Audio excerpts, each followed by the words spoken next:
बिस्मिल्लाहिर्रहमानिर्रहीम। Welcome to lecture number 20 of MTI 324 complex analysis. हमारा आज का टॉपिक है इंडिपेंडेंस ऑफ पाथ। आज के लेक्चर में हम स्टडी करेंगे कि क्या कुछ कंटूर्स इंटीग्रल्स ऐसे हैं जो पाथ इंडिपेंडेंट हों। फॉर एग्जांपल, जैसे रियल सिस्टम में हम देखते हैं कि अगर कोई फंक्शन ऐसा एग्जिस्ट करे जिसमें एक एंटी डेरिवेटिव हमें मिल रहा हो such that f dash x is equal to some function f of x, तो उस केस में हमारे पास जो इंटीग्रल का आंसर होता है वो लोअर लिमिट ऑफ इंटीग्रेशन और अपर लिमिट ऑफ इंटीग्रेशन पे डिपेंड करता है। सेम केस में यहाँ ऑब्जर्व करेंगे हम कि क्या कॉम्प्लेक्स इंटीग्रेशन में भी ऐसे हमारे पास इंटीग्रल्स हैं जो पाथ पे डिपेंड न करने हूँ बल्कि इंडिपेंडेंट ऑफ पाथ हूँ। सो आज का लेक्चर स्टार्ट करने से पहले हम जस्ट एक नज़र डालते हैं कि प्रीवियस लेक्चर्स में हमने क्या कुछ स्टडी किया। पिछले लेक्चर्स में हमने डिस्कस किया था कि सिंपली कनेक्टेड और मल्टीपली कनेक्टेड डोमेन्स क्या होती हैं, इनका आइडिया क्या है, काशीज़ थ्योरम क्या है, ये वर्क कैसे करता है, और काशी-गुरसा थ्योरम बेसिकली क्या है और इसकी एप्लीकेशंस क्या है। रिकॉल दैट कि हम किसी भी डोमेन को सिंपली कनेक्टेड कब कहते थे कि अगर हमारे पास कोई भी डोमेन हो और उस डोमेन में हम एनी क्लोज्ड कर्व लें और इस क्लोज कर्व को श्रंक करें टू ए पॉइंट, तो इस सारे प्रोसेस में अगर ये क्लोज कर्व उस कंटूर से बाहर नहीं जाती थी तो हम कहते थे ये डोमेन सिंपली कनेक्टेड है। सिंपली कनेक्टेड डोमेन्स के आइडिया को हमने अल्टरनेटिव वे में ऐसे डिफाइन किया था कि ऐसी डोमेन्स जिनमें कोई होल ना हो वो सिंपली कनेक्टेड होती हैं। फॉर एग्जांपल, ये जो भी डोमेन्स हम शो कर रहे हैं ये सारी सिंपली कनेक्टेड डोमेन्स हैं। इसके बाद हमने ये देखा था कि ऐसी डोमेन्स जो सिंपली कनेक्टेड नहीं होती उनको मल्टीपली कनेक्टेड डोमेन्स कहते हैं, और ऐसी डोमेन्स इस टाइप की थी जिसमें एक होल्स आ जाती हैं। अगर किसी डोमेन में एक होल आ जाए तो उसे डबली कनेक्टेड डोमेन हम कहते थे। इसी तरह डोमेन में अगर 2 होल्स आ जाएं तो वो ट्रिपली कनेक्टेड होती थी। इन जनरल अगर डोमेन में n-1 होल्स हों तो उसे हमने nपली कनेक्टेड डोमेन कहा था। अब सिंपली कनेक्टेड डोमेन्स की एप्लीकेशंस आपने देखी थी कि जब हमने काशीज़ थ्योरम प्रूव किया तो काशीज़ थ्योरम में हमारे पास डोमेन सिंपली कनेक्टेड थी। देन इस थ्योरम को सिंपली कनेक्टेड डोमेन्स में हमने जनरलाइज किया और काशीज़-गुरसा थ्योरम प्रूव किया। तो काशीज़ थ्योरम में हमने देखा था कि अगर फंक्शंस एनालिटिक हो on and with in a closed contour C and f dash z continuous हो, इसके डेरिवेटिव्स कंटिन्यूस हों, तो देन ऐसे फंक्शन का integral over closed curve C ये 0 के इक्वल होता है। फॉर एग्जांपल, जैसे मैंने कहा था कि अगर पॉलिनोमियल फंक्शन लें तो पॉलिनोमियल फंक्शंस एनालिटिक होते हैं, इनके डेरिवेटिव्स कंटिन्यूस होते हैं। अब सिंपली कनेक्टेड डोमेन में किसी भी क्लोज्ड कर्व पे हम इन्हें इंटीग्रेट करें तो इनका आंसर 0 होता है। Similarly exponential function sine z, cos z ये एवरीवेयर एनालिटिक हैं और इनके डेरिवेटिव्स कंटिन्यूस हैं। सो बाय काशीज़ थ्योरम किसी भी क्लोज्ड कर्व पे जो सिंपली कनेक्टेड डोमेन में लाई कर रही हो इंटीग्रल्स का आंसर 0 होता है। देन काशीज़ थ्योरम की जर्नलाइज्ड फॉर्म हमने स्टडी की थी काशीज़-गुरसा थ्योरम। गुरसा ने ये किया था कि काशीज़ थ्योरम की स्टेटमेंट में से डेरिवेटिव की जो कंटिन्यूटी वाली कंडीशन है ये रिमूव की थी। अब इस कंडीशन को रिमूव करने से ये थ्योरम लेस कंडीशनल हो गया था, जिसमें फंक्शनल डेफिनेशन इसकी हमने ये बनाई थी कि अगर फंक्शन जस्ट एनालिटिक हो on and with in C तो इसका इंटीग्रल 0 के इक्वल होता है। यहाँ पे हमने इनकी एप्लीकेशन से रिलेटेड कुछ थ्योरम्स किए थे कि हमने डबली कनेक्टेड डोमेन्स के लिए काशी-गुरसा थ्योरम देखा था, इसके बाद हमने इसको जनरलाइज किया था फॉर मल्टीपली कनेक्टेड डोमेन्स। ये तो था हमारा प्रीवियस लेक्चर्स का रिव्यू।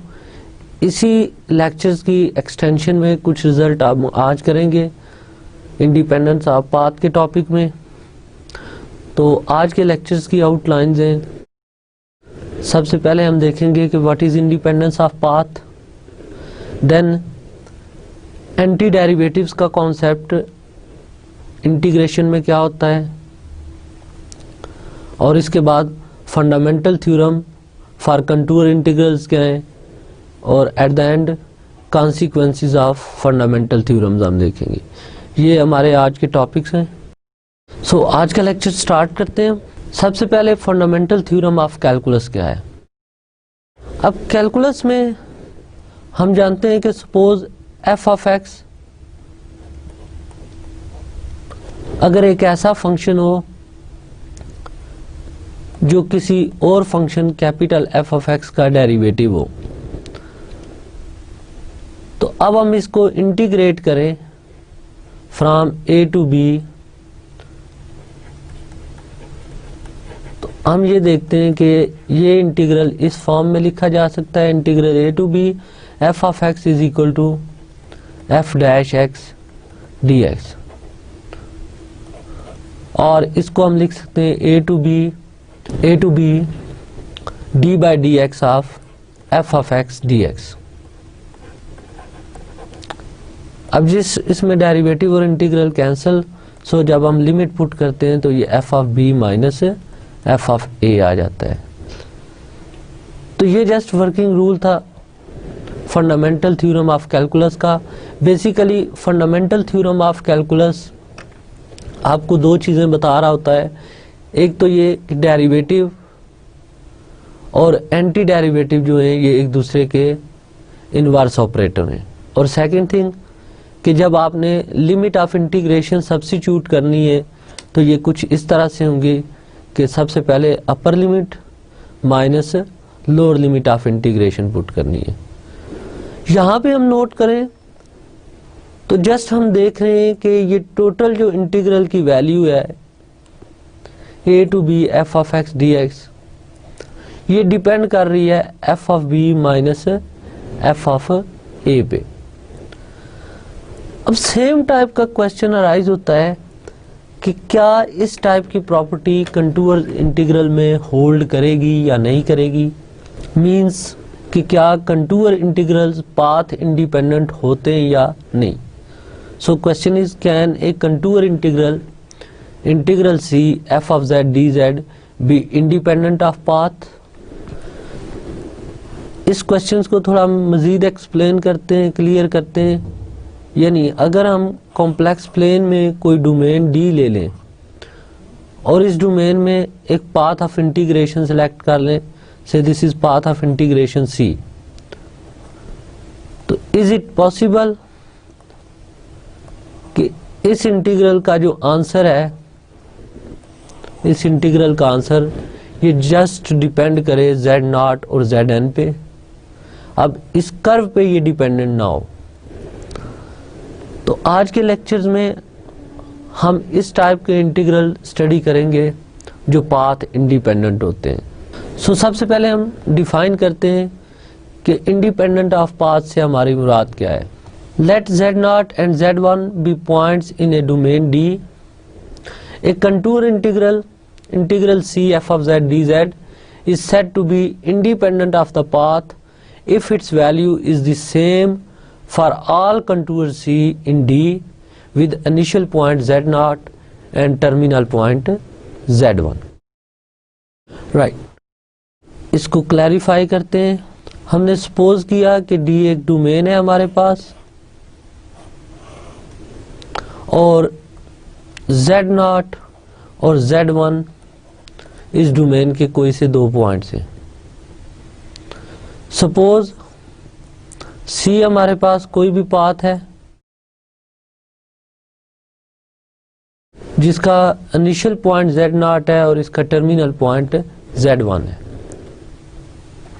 देन हम integral C f of z dz को कहेंगे कि ये इंटीग्रल पाथ इंडिपेंडेंट है, अगर इस इंटीग्रल का आंसर लेट अस सपोज अगर a आता है अलोंग दिस पाथ और इस इंटीग्रल को मैं सॉल्व करता हूँ किसी और पाथ C1 पे, तो अगेन इसका आंसर से a आ जाता है। अब कोई और पाथ में इसी डोमेन में चूज करता हूँ से C2, अगेन इस इंटीग्रल का आंसर a आ जाता है। मीन्स ये कि इस इंटीग्रल को मैं किसी भी पाथ के अलोंग सॉल्व कर दूं, जस्ट रिस्ट्रिक्शन ये रखनी है कि इनिशियल पॉइंट और टर्मिनल पॉइंट सेम है, बाकी पाथ्स आप कोई भी फॉलो करके इस इंटीग्रल को सॉल्व करें। अगर इंटीग्रल का आंसर सेम आ रहा है तो ऐसे इंटीग्रल को हम कहेंगे कि ये इंटीग्रल पाथ इंडिपेंडेंट है। सो अगेन रिविजिट करते हैं इसको। A contour integral C f of z dz is said to be independent of the path if its value is same for all contour C in D with initial point z0 and terminal point z1। तो यही बात जो हमने explain की कि integrations का path कोई भी चूज कर लें, जस्ट ये होना चाहिए कि ये इंटीग्रल का जो आंसर है ये डिपेंड करना चाहिए z0 और z1 पे, राइट। तो फिर हम कहेंगे कि ये इंटीग्रल पाथ इंडिपेंडेंट है। सेम थिंग जैसे हमने फंडामेंटल थ्योरम ऑफ कैलकुलस में ऑब्जर्व की कि टोटल इंटीग्रल जो है ये डिपेंड कर रहा है जस्ट f ऑफ b और f ऑफ a पे। तो अगर यहाँ भी ऐसी सिचुएशन अकर होगी तो हम कहेंगे ये इंटीग्रल पाथ इंडिपेंडेंट है। पाथ इंडिपेंडेंट से रिलेटेड फर्स्ट थ्योरम ये है कि suppose that a function f is analytic in a domain D and C is any contour in D, then integral C f of z dz is independent of path. तो restrictions देखिएगा, given ये है कि function is analytic in a domain D, given ये है कि function is analytic in domain D and C is any closed contour in D, then integral C F of Z D Z is independent of path. तो हम functions को analytic लेते हैं और analyticity को यूज करते हुए हम शो करते हैं कि ये इंटीग्रल इंडिपेंडेंट ऑफ पाथ होगा। प्रूफ का स्टार्ट कुछ यूं है कि हम सपोज कर लेते हैं कि ये डोमेन डी है और ये पाथ सी है। सपोज सी का इनिशियल पॉइंट z0 है, सी का टर्मिनल पॉइंट z1 है and let us suppose C1 कोई और पाथ है जो ज्वाइन कर रहा है z0 और z1 का। Let C and C1 be two paths with same initial and terminal points.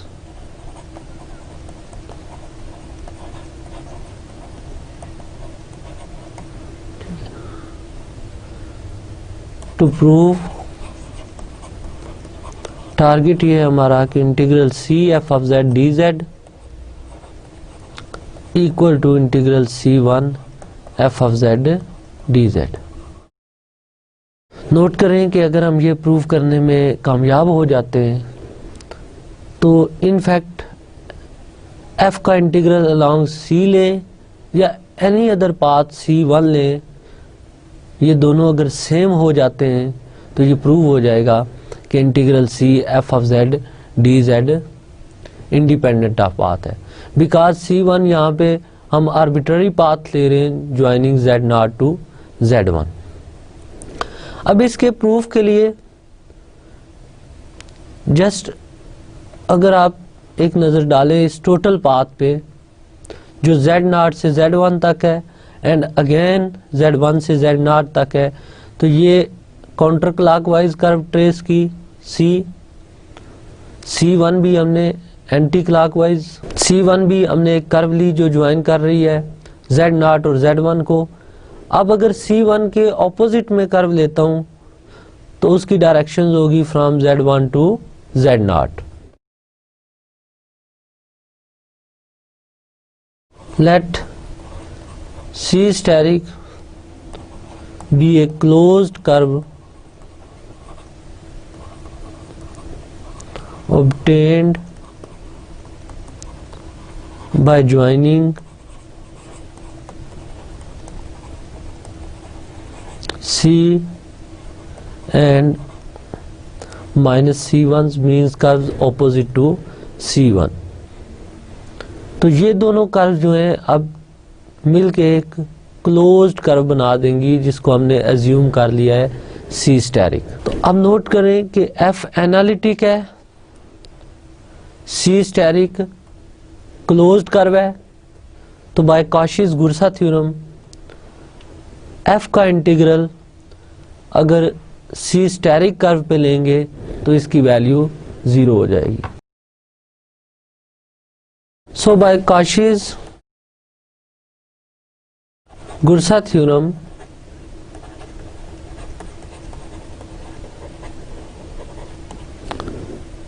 integral along C steric f of z dz is equal to 0। अब रिकॉल करें कि अगर हमारे पास एक पीस वाइज स्मूथ कर्व हो C steric जो join हो C और C1 का इस फॉर्मेट में कि ये सपोज C है और ये C1 है और total curve let us suppose C2 है, तो इंटीग्रल अलोंग C2 F ये integral along C F plus integral along C1 F के इक्वल होता है। ये प्रॉपर्टी थी कंटूर इंटीग्रेशन की। तो इस प्रॉपर्टी को यूज़ करें तो ऑब्जर्व करें कि जो कर्व C स्टेरिक है ये टोटल कर्व है, ये basically end to end join की गई हैं कर्व्स C और माइनस C1 इनसे बनी हुई है।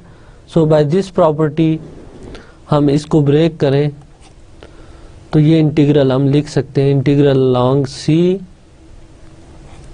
f of z dz plus integral along minus C1 f of z dz equal to 0।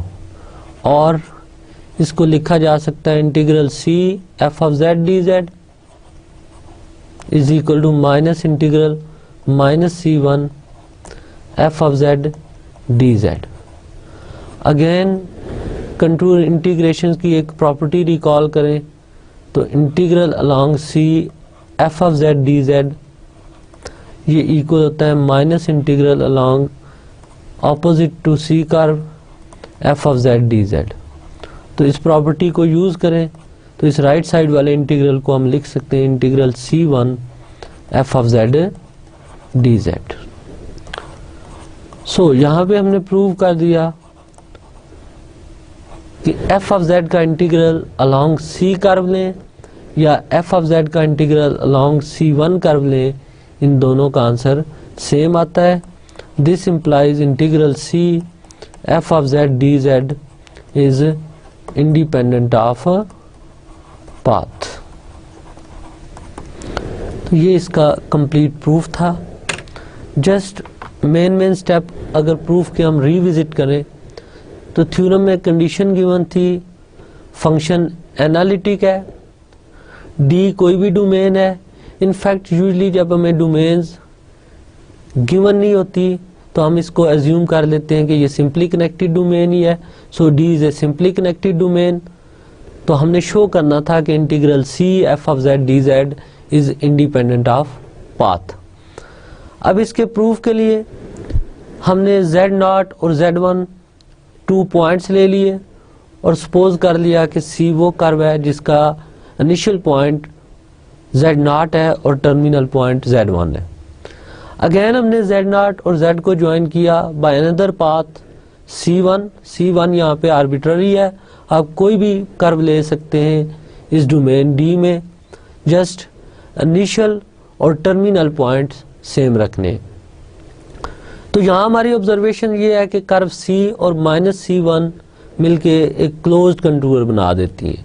So domain simply connected है, कंटूर क्लोज्ड है, f ऑफ z एनालिटिक है on and with in this contour, लिहाजा कॉशीज़-गुरसा theorem की तमाम conditions fulfil थी, इसलिए हमने कॉशीज़-गुरसा theorem apply किया तो integral c f of z dz की वैल्यू 0 होती है। इसके बाद हमने इंटीग्रल अलोंग c स्टेरिक जो था, ये c स्टेरिक पाथ बेसिकली मिल के बना है two piece wise smooth part से, जिसमें एक c है और दूसरा -c1 है। सो कंटूर इंटीग्रेशंस की प्रॉपर्टी यूज़ की तो integral along c asterisk f of z dz ये इक्वल होता है integral c f of z dz plus integral -c1 f of z dz। Again at the end हमने contour integrations की एक और प्रॉपर्टी यूज़ की कि integral c f of z dz ये इक्वल होता है negative of integral -c f of z dz। तो जस्ट इस प्रॉपर्टी को यूज़ किया तो हमारे पास प्रूव आ गया कि integral c f of z dz equal to integral c1 f of z dz। और ये इक्वेशन शो करती है, ये इक्वालिटी शो करती है कि integral c f of z dz जो है ये इंडिपेंडेंट ऑफ पाथ है। तो ये इंडिपेंडेंस ऑफ पाथ से रिलेटेड पहला रिजल्ट था हमारे पास। नेक्स्ट अब हम इसकी एप्लीकेशन देखते हैं जो थ्योरम हमने अभी प्रूव किया। Example, evaluate integral c 4z minus 1 dz where c is shown in the figure। अब यहाँ पे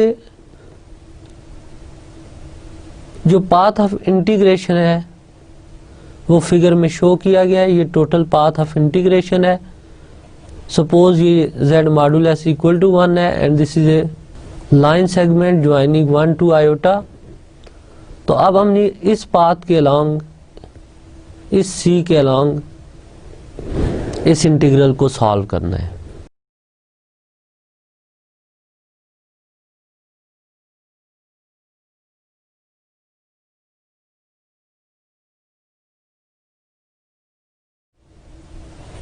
अब अगर एक कर्व में ले लूं c1 जो ज्वाइन कर रही हो माइनस आयोटा और आयोटा को, तो bye previous theorem integral along c 4z minus 1 dz और integral along c1 4z minus 1 dz, इन दोनों का आंसर सेम होगा।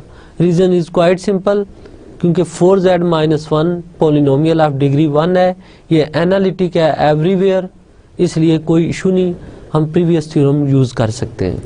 लिहाजा इन दोनों इंटीग्रल्स का आंसर सेम होगा। अब ऑब्जर्व करें कि इस इंटीग्रल को अलोंग दिस पाथ c1 जो स्ट्रेट लाइन सेगमेंट है from minus iota to iota, इस पाथ के अलोंग इस इंटीग्रल को सॉल्व करना मच इजियर है as compare to this integral c 4z minus 1 dz। So सबसे पहले हम इस पाथ c1 की इक्वेशंस फाइंड करते हैं। तो लेट कर लेते हैं कि z0 पॉइंट माइनस आयोटा है, z1 पॉइंट आयोटा है। तो अब लाइन सेगमेंट का फार्मूला रिकॉल करें कि z0 पॉइंट और z1 पॉइंट को ज्वाइन करने वाला लाइन सेगमेंट की इक्वेशन होती थी z of t is 1 minus t z0 plus t times z1, t lies between 0 and 1। Therefore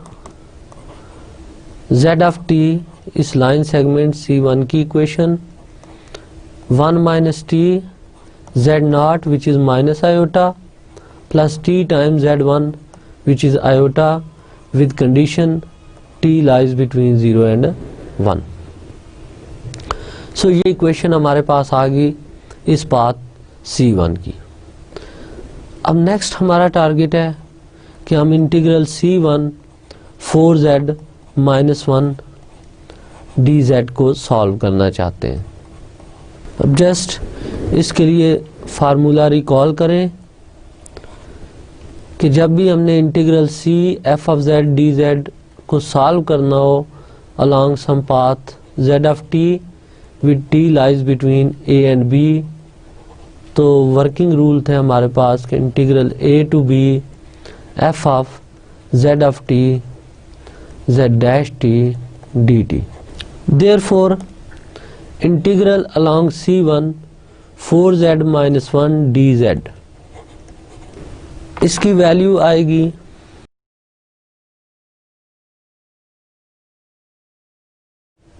integral a to b,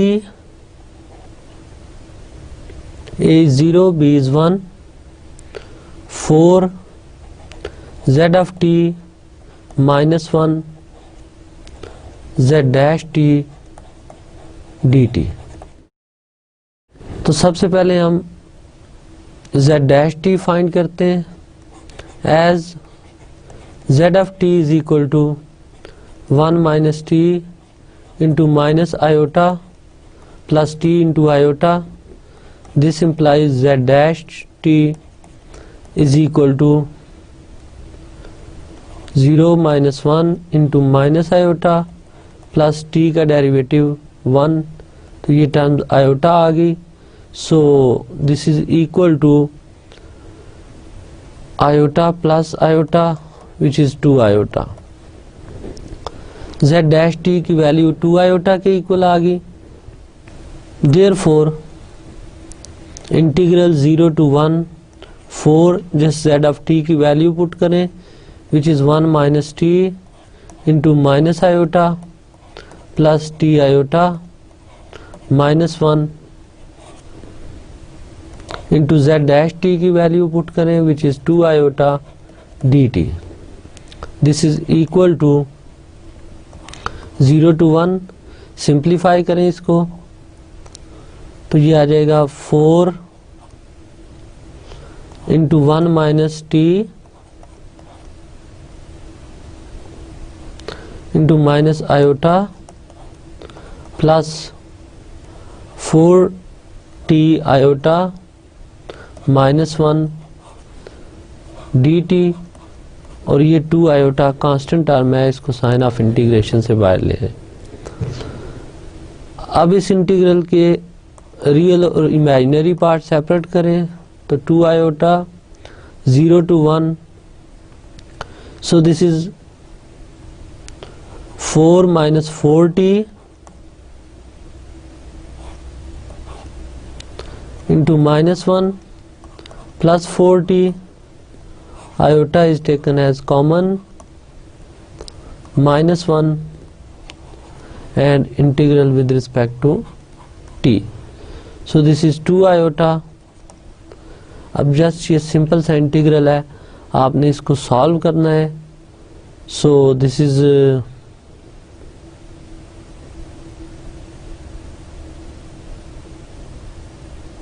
equal to minus 1 constant है, बाहर ले लें, इसको सॉल्व करें तो ये 4t माइनस इसको इंटीग्रेट करें, so this is 2t square, इसका इंटीग्रल आ जाएगा। और इसी तरह इस टर्म को इंटीग्रेट करें तो इस टर्म का इंटीग्रल आ जाएगा 2t square whole with iota minus t, and limit of integration are from 0 to 1। तो जस्ट इसमें लिमिट ऑफ इंटीग्रेशन सब्स्टिट्यूट करें तो हमारे पास आंसर आ जाएगा। तो ये प्रीवियस थ्योरम की एप्लीकेशन में हमने एग्जांपल स्टडी की। सिंपल हमने इस कॉम्प्लिकेटेड पाथ को रिप्लेस कर लिया विद ए पाथ C1 जो एक लाइन सेगमेंट है joining minus iota to iota, because ये फंक्शन जो एफ ऑफ जेड इस केस में था 4z-1, ये एक एनालिटिक फंक्शन है। एनालिटिक होने की वजह से हम ये कर सकते हैं कि हम इंटीग्रल अलोंग सी को रिप्लेस कर लेते हैं बाय एनी सूटेबल पाथ जो इनिशियल पॉइंट माइनस आयोटा और टर्मिनल पॉइंट प्लस आयोटा को ज्वाइन करे। सो यहाँ तक हमने ऑब्जर्व किया कि अगर function F of Z analytic हो तो फिर कोई इशू नहीं, जो इंटीग्रल होता है वो पाथ इंडिपेंडेंट होता है। अब इसके बाद नेक्स्ट हमारा टारगेट जो है, जिस तरह फंडामेंटल थ्योरम ऑफ कैलकुलस है, क्या उसी टाइप का कोई थ्योरम कंटूर इंटीग्रेशन में भी होगा या नहीं होगा, इसको स्टडी करना है। सो इसके लिए हम डिफाइन करते हैं एंटी डेरिवेटिव्स का आइडिया। रिकॉल करें कि रियल में एंटी डेरिवेटिव का आइडिया क्या होता है कि अगर सपोज एफ ऑफ एक्स एक रियल वैल्यूड फंक्शन है तो इसका एंटी डेरिवेटिव एक ऐसा फंक्शन आएगा कैपिटल एफ ऑफ एक्स जिसका डेरिवेटिव लिया जाए तो answer small f of x function आ जाएगा। अब सेम टेक्निक को हम जर्नलाइज करते हैं for complex valued function. Suppose that a function f is continuous in a domain D. If there exists a function f such that f dash z is equal to f of z for each z in D, then f is called antiderivative of f. तो anti derivatives के लिए हमने just एक function capital f ऐसा find करना है कि इसका डेरिवेटिव लिया जाए तो answer this function small f आ जाए। तो इस केस में कैपिटल f फंक्शंस को हम anti derivative of small f कहते हैं। अब इनफैक्ट हम इस पोजीशन में हैं कि हम इनडेफिनेट इंटीग्रल का कॉन्सेप्ट इंट्रोड्यूस कर सकें in complex analysis. Recall that in real case किसी भी फंक्शन f का जो इनडेफिनेट इंटीग्रल होता है ये एक new function f of x होता है plus a constant of integration. For example आप cos x dx का इंटीग्रल लेते हैं तो हमारे पास function sine of x plus C आ जाता है। तो यहाँ पे ये भी ऑब्जर्व करें कि cos x को एज ए f लें, साइन x को एज ए कैपिटल F लें तो कैपिटल F का डेरिवेटिव जो है ये हमारे पास स्मॉल f आता है। ये प्रॉपर्टी होल्ड कर रही है। तो सेम टेक्निक को हम जर्नलाइज करते हैं for complex valued function and complex integrals कि अगर f ऑफ z एक कॉम्प्लेक्स वैल्यूड फंक्शन हो तो integral c f of z dz ये इक्वल होता है capital F of z plus c where c is a complex constant. तो ये इनडेफिनेट इंटीग्रल का आइडिया था इन कॉम्प्लेक्स। फॉर एग्जांपल अगर हम ये देखना चाहें कि 2z dz का इनडेफिनेट इंटीग्रल क्या होगा तो बाय बेसिक प्रॉपर्टीज आप इसको इंटीग्रेट करें 2z स्क्वायर ओवर 2 प्लस सी तो ये z स्क्वायर प्लस सी। सो 2z dz का इनडेफिनेट इंटीग्रल है z स्क्वायर प्लस सी। सिमिलरली हम एक और कॉन्टिन्यूस फंक्शन लेते हैं e पावर z dz तो इसका indefinite integral e power z plus C होगा। इसी तरह आप ऑब्जर्व करें कि cos z dz का indefinite integral sin z plus C आ जाएगा। तो जो आइडिया इनडेफिनेट इंटीग्रल्स का हम रियल वैल्यूड फंक्शन और रियल इंटीग्रल्स में स्टडी करते हैं, सेम टाइप्स के इनडेफिनेट इंटीग्रल्स हम जनरलाइज कर सकते हैं कॉम्प्लेक्स एनालिसिस में भी। अब इस टेक्निक को यूज़ करके हम fundamental theorem for contour integral state करते हैं और इसका प्रूफ देखते हैं। Suppose that a function f is continuous in a domain and capital F is an antiderivative of f in D. Then for any contour C in D with initial point z0 and terminal point z1, integral C f of z dz is equal to f of z1 minus f of z0.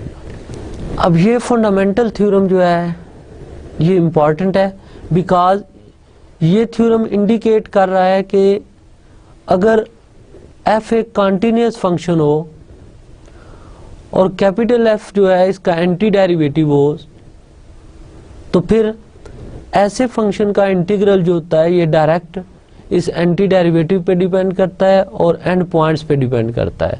Integral C f of z dz is equal to f of z1 minus f of z0। तो यहाँ observe करें कि जो integration का answer है ये depend कर रहा है इस कंटूर के इनिशियल और टर्मिनल पॉइंट्स z0 और z1 पे।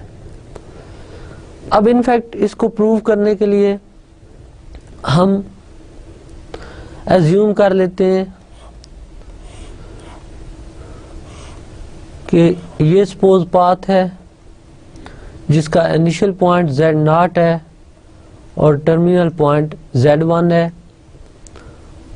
और इस कर्व C की जो पैरामीटराइजेशन है वो z ऑफ t है, where t lies between A and B. Let z of t lies between A and B be a parameterization of C.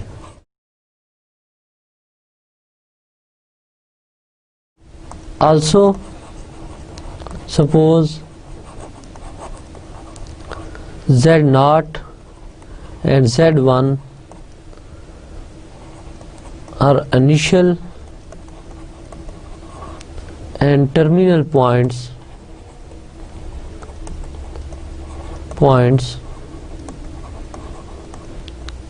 of C, that is z at A is equal to z0 and z at B equal to z1। ये तो हमने curve C की parametrization study की और initial point z0 और z1 को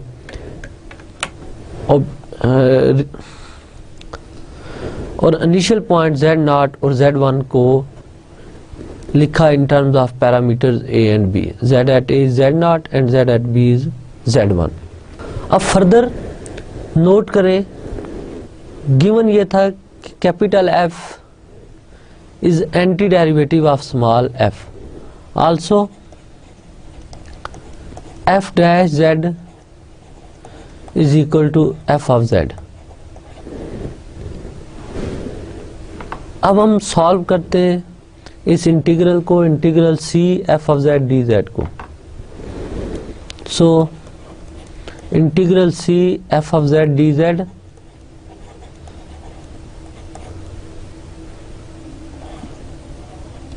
by definition this is equal to integral a to b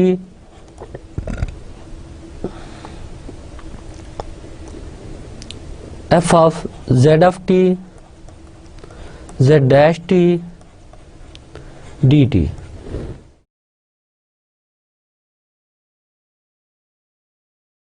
अब note करें कि f of z of t को हम यहाँ से ऑब्जर्व करें तो f of z of t ये इक्वल होगा f dash at z at t।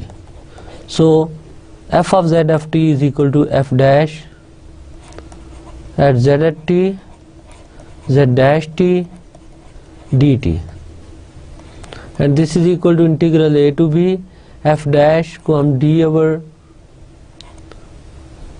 dt of f of z of t z dash t dt लिख सकते हैं, and observe that this is equal to f of z at t from A to B. So this is equal to f of z at B minus f of z at A. This is equal to f of z at B की value z1 है और z at A की value जो है z0 है. सो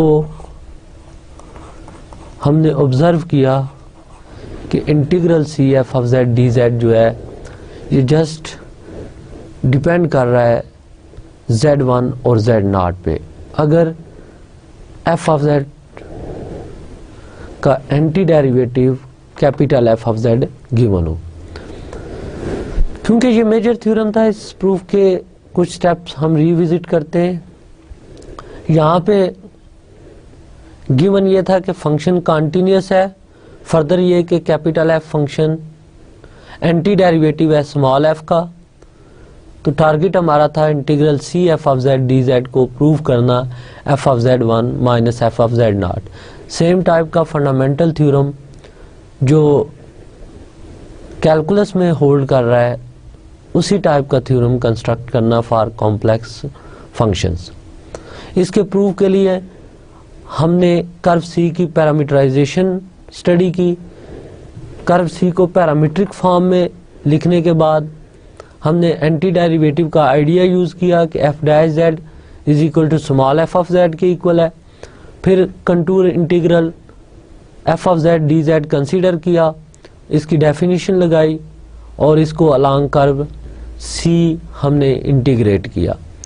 तो कुछ fundamental properties use करके हमने ये देखा कि ये integral C F of Z D z ये इक्वल आ जाता है f of z1 minus F of z0 के. ओके, अब नेक्स्ट एग्जांपल में हम इस fundamental theorem for contour integral की एप्लीकेशन देखते हैं. जैसे ये क्वेश्चन है, integrate c cos z dz where c is any contour with initial point z0 and terminal point z1. अब सबसे पहले प्रीवियस थ्योरम की कंडीशन रिकॉल करें. तो स्मॉल एफ फंक्शन जो इंटीग्रेंड फंक्शन है उस पर कंडीशन ये होती थी कि वो कॉन्टिन्यूस होना चाहिए और उसका एंटी डेरिवेटिव एग्जिस्ट करना चाहिए.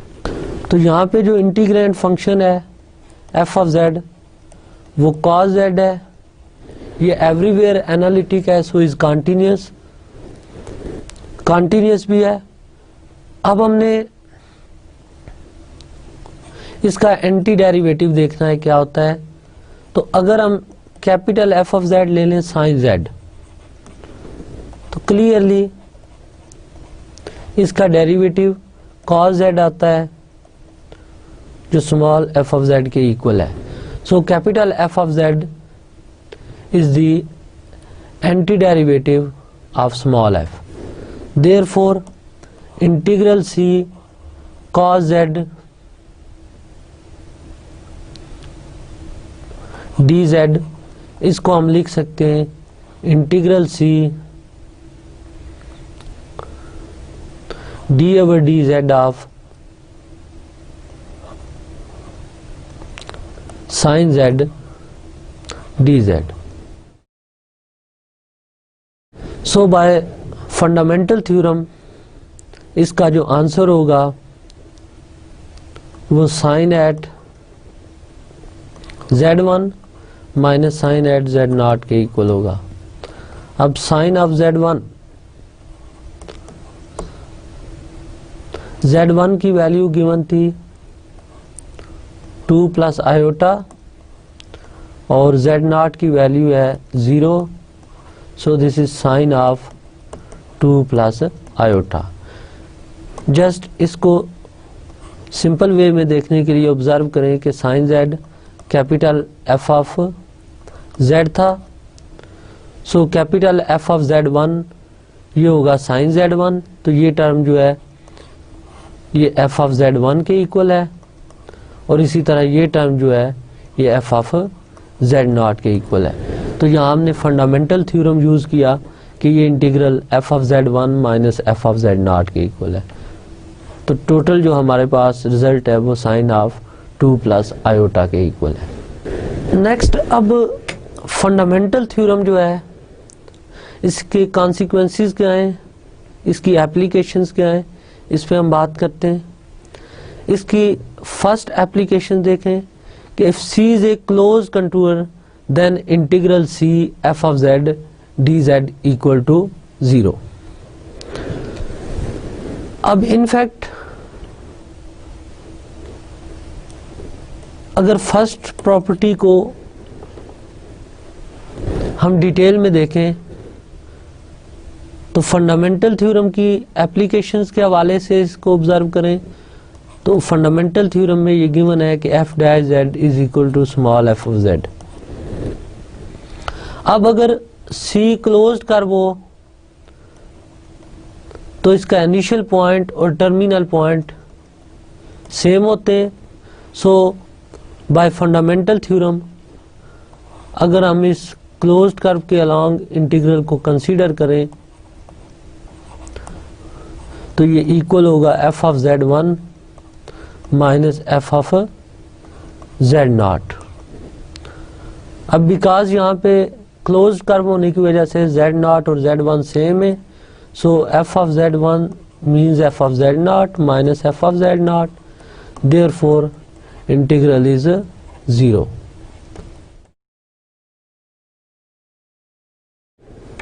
तो ये फर्स्ट एप्लीकेशन थी फंडामेंटल थ्योरम की, जिसमें हमने देखा कि अगर सी को क्लोज्ड कर्व ले लें तो integral C F of Z D z की वैल्यू 0 हो जाती है।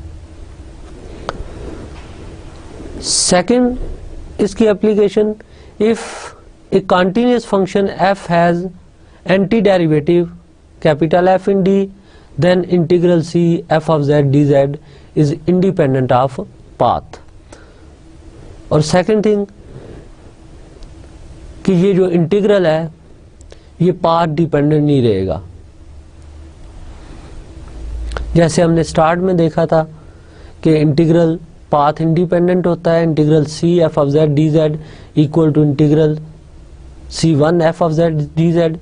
इसी तरह इस थ्योरम की भी एप्लीकेशन में ये आता है कि अगर फंक्शन कॉन्टिन्यूअस हो, उसका एंटी डेरिवेटिव एग्जिस्ट कर रहा हो, तो फिर ऐसा इंटीग्रल पाथ इंडिपेंडेंट हो जाता है। अब नेक्स्ट थ्योरम जो है ये इनफैक्ट इंपॉर्टेंट है। इस थ्योरम की स्टेटमेंट ये है कि if f is continuous and integral C F of Z D Z is independent of path then f has an anti derivative everywhere.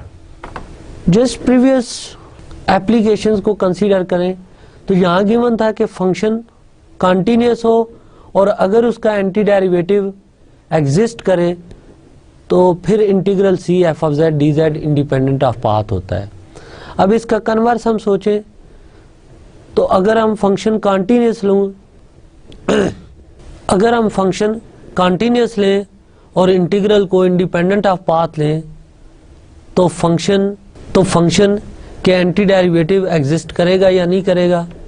ये थ्योरम इस चीज़ को एक्सप्लेन करता है कि अगर फंक्शन कॉन्टिन्यूअस हो और इंटीग्रल इंडिपेंडेंट ऑफ पाथ हो तो then f has anti derivative everywhere.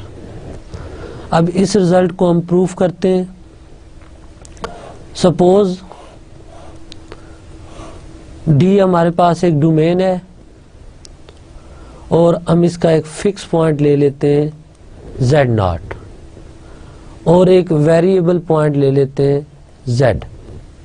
Then z के नेबर में हम एक पॉइंट ले लेते हैं z प्लस डेल्टा z और z और डेल्टा z को हम ज्वाइन कर देते हैं by line segment, right. Let z not be a fix point and z be any point in D. अब जस्ट हमारा टारगेट ये है कि हमने शो ये करना है f has an anti derivative everywhere, means एक फंक्शन कैपिटल F जिसका डेरिवेटिव लें तो स्मॉल f आ जाए, तो ये प्रूव हो जाएगा कि this function small f has anti derivative everywhere. अब इस टारगेट को अचीव करने के लिए हमने जस्ट ये कैपिटल F एक फंक्शन फाइंड करना है जिसका डेरिवेटिव लें तो स्मॉल f ऑफ z आ जाए। सो इसके लिए हम कंसीडर करते हैं f ऑफ z इस फॉर्म में integral z not to z f of s ds, where s is a complex variable. This implies f of z naught plus delta z, ये इक्वल होगा z naught to z naught plus delta z f of s ds के इक्वल। अब अगर हम इन दोनों का डिफरेंस लें तो this implies f of z plus delta z minus f of z, तो ये हमारे पास आएगा integral z not to z not plus delta z f of s ds minus integral z not to z f of s ds, and this is equal to integral z naught to z naught plus delta z and f of s ds plus integral z to z naught f of s ds। यहाँ पे हमने just जो भी path z not और z को join कर रहा था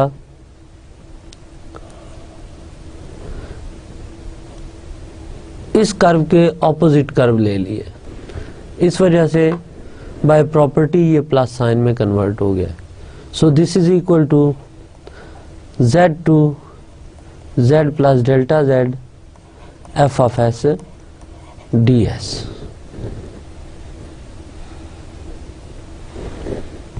अब नोट करें कि लेफ्ट साइड पे हम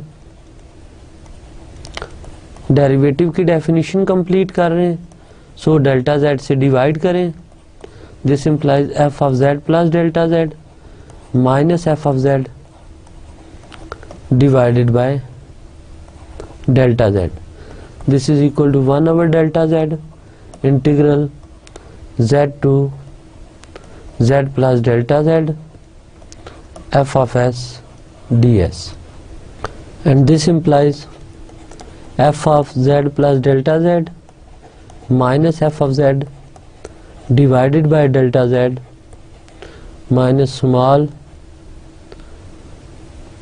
f of z, this is equal to 1 over delta z integral, and this is equal to z to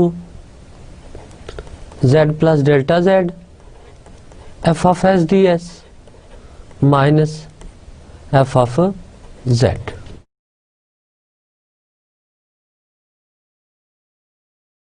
further हम इसको इस फॉर्मेट में लिख सकते हैं।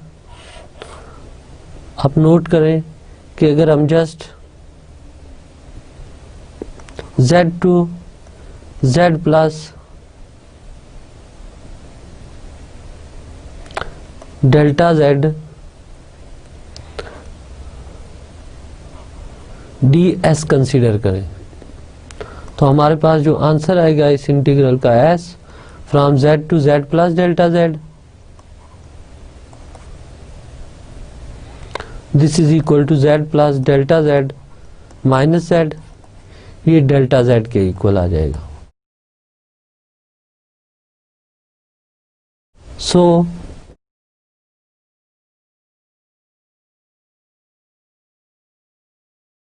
हम इस इंटीग्रल को लिख सकते हैं 1 over delta z z to z plus delta z f of s d s minus F of z over delta z integral z to z plus delta z d S.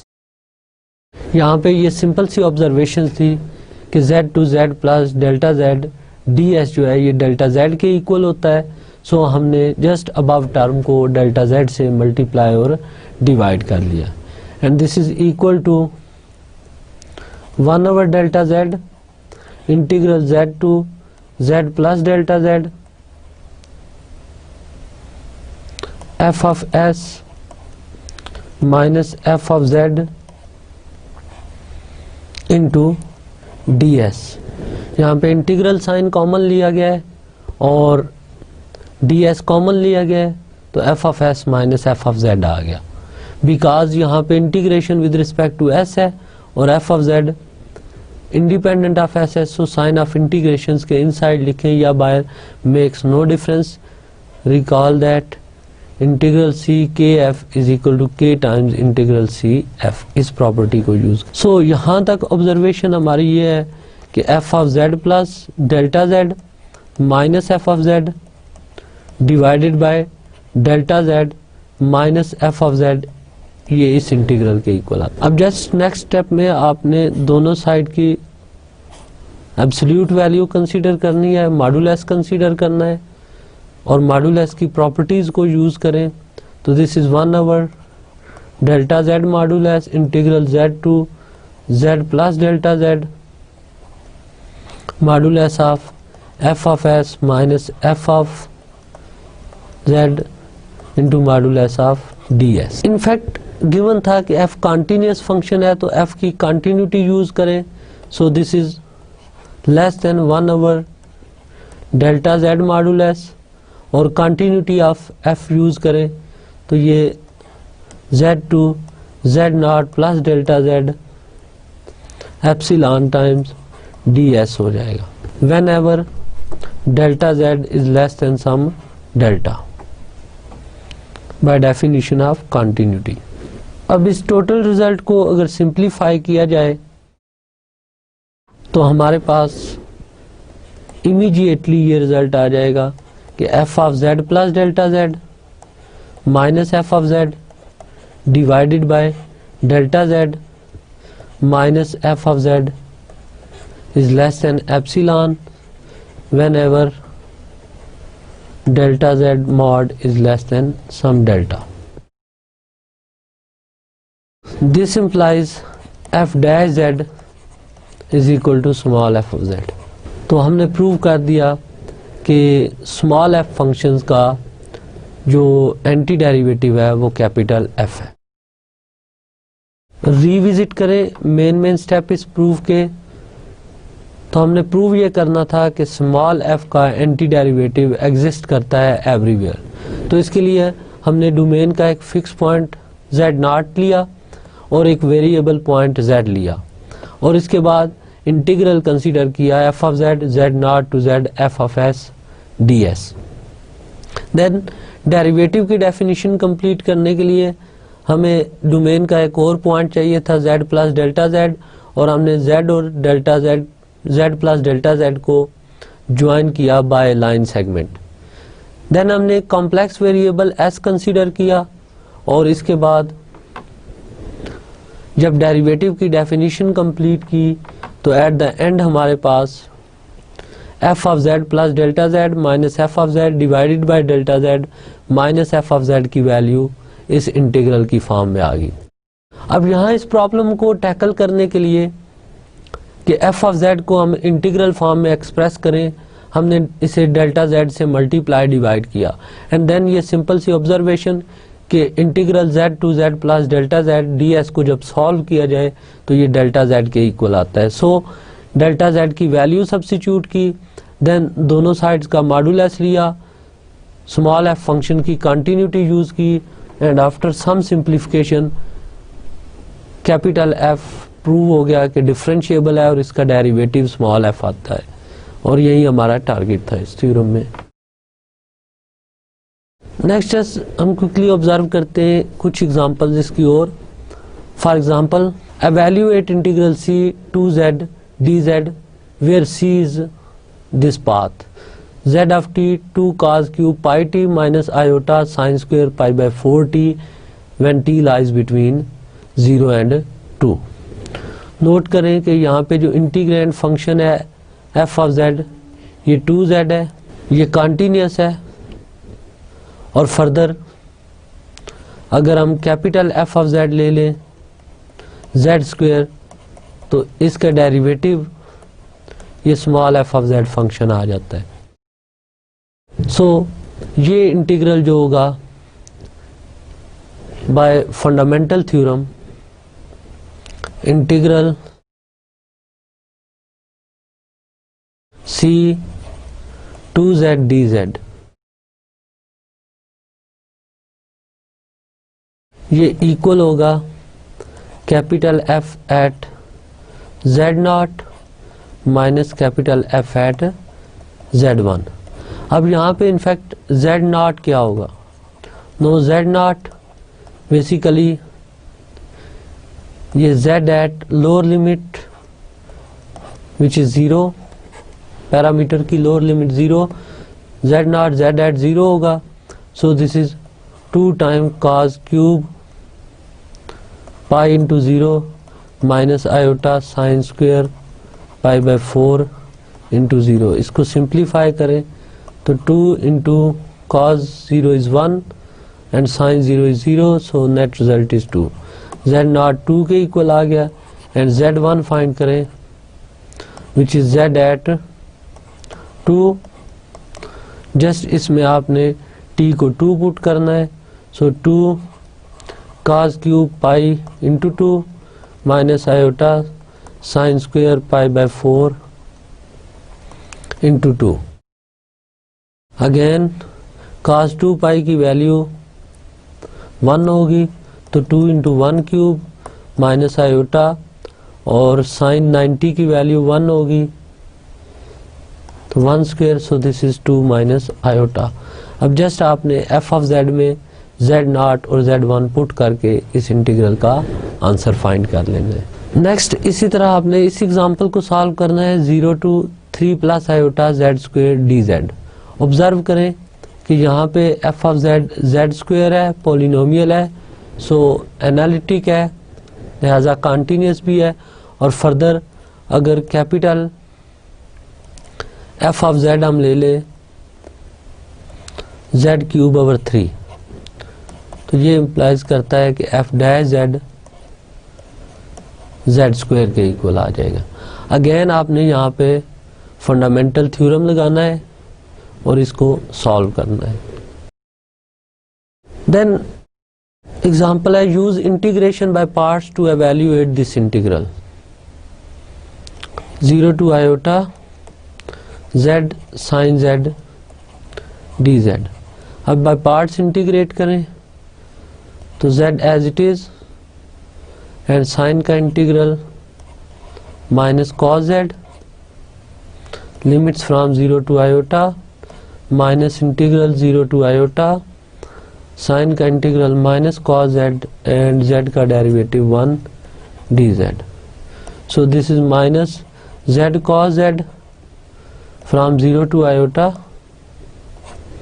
And plus cos z का integral sin z from 0 to iota.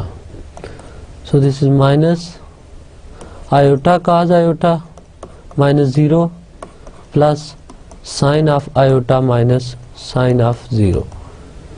So this is minus iota cos iota and plus sin iota। ये इसका answer. Next example interesting है, इसमें हमने integrate करना है c 1 over z की power 1 over 2 dz को, where c is the line segment between z0 is equal to iota and z1 is equal to 9।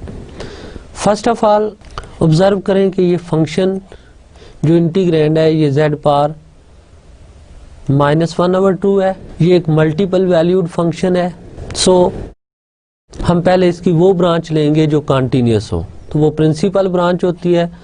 Let us suppose इसकी principal branch f1 है विच is z power -1/2। अब principal branch है so z modulus greater than 0 and argument of z lies between minus pi and plus pi.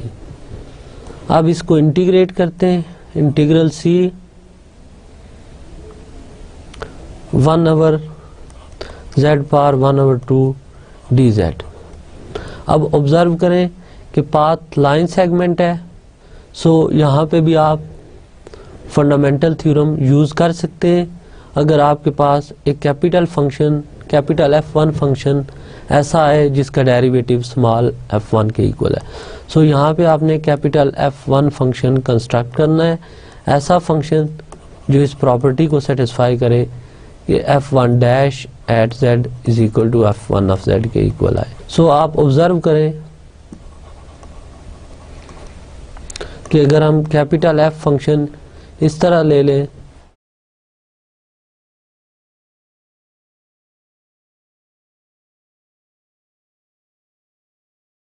Two times z power 1/2, तो इसका derivative find करें.